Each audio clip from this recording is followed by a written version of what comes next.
So, today we have come to the last episode, or rather, the last recording of the FL Fund series. Now, I've noticed that these episodes are the least listened to on the podcast so far.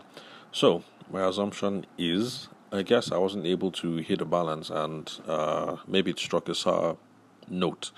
So, I will take that to mean that for future recordings, you guys would prefer that I stick to the core of what we talk about here on the podcast and maybe leave out what will I say? The family, the personal, the political, and all other issues. Because I also noticed that the recordings I made around what was it called? The NSAS protests also didn't get a lot of listens as well.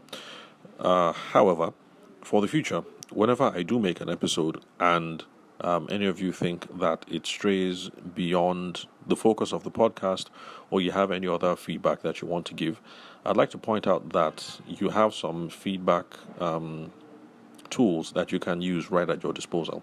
So if you're listening on the Anchor app, you just look for the word bubble or the text bubble, and then if you hit that, you're able to send me voice messages directly here on the app. And then it's also the same if you're using Spotify. Spotify has currently bought over Anchor, and that option is available there. So for those of you who are listening on Anchor or listening on Spotify, you have the ability to just leave me a voice note directly to say, thank you very much for the episode, or to say, I don't think this was right, or you're straying from this, or this is my opinion on that. So those are ways that you can leave feedback for me in the future, and so I don't have to guess with what is resonating with you guys, and whenever I seem to be missing the mark on what we're supposed to be talking about. So, with that out of the way, let's move on to the final recording of the FL Fund.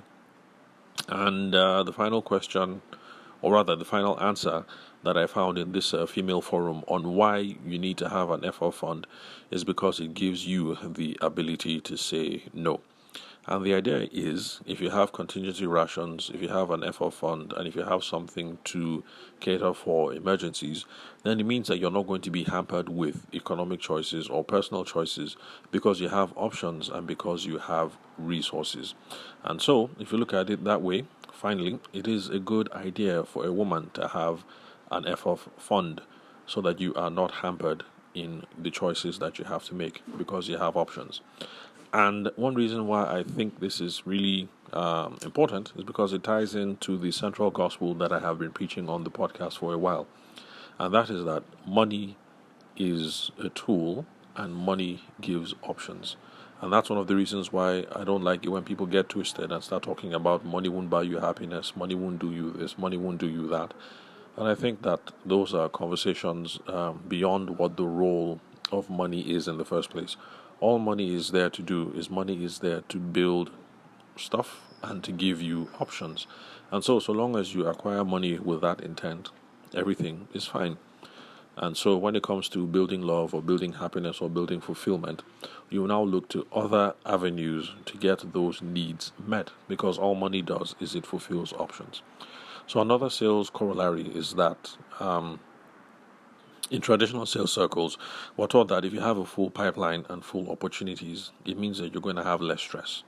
It also means that you're going to be able to build more momentum, because the more things that you have in the pipeline and the more opportunities you have, the more you're going to be able to capitalize on stuff, and the more you're going to be able to capitalize on stuff, and success builds upon itself.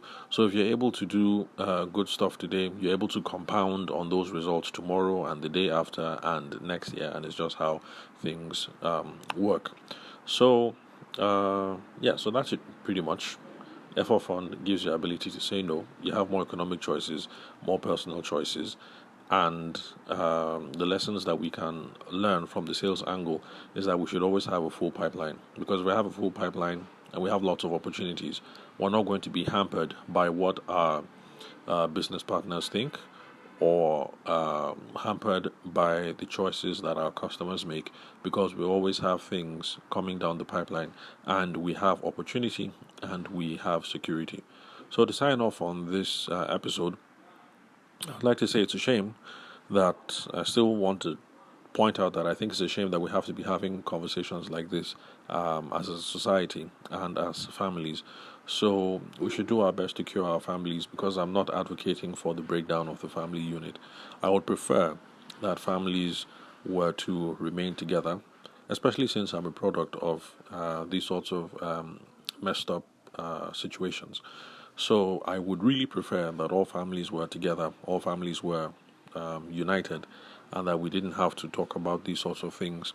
Every individual people trying to make their own safety nets.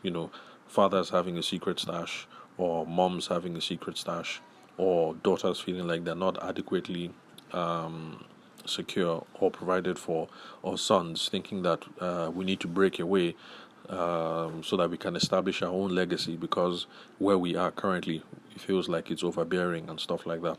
So it's a pity that we have these conversations. So ultimately, let's cure our families, and let's keep praying for the opportunities and for the grace to be able to restore our families, so that when we gather together on forums like these, the podcasts, or at business forums or whatever, we're going to be able to pay attention to building our businesses, knowing that we are safe and secure on the home front, and that things are working okay with our husbands, with our wives, and with our children. And so we can set about building these businesses and these assets that we're building without any fear or without any stress on the home front. Because after all, what's the whole point of building these wonderful businesses anyway?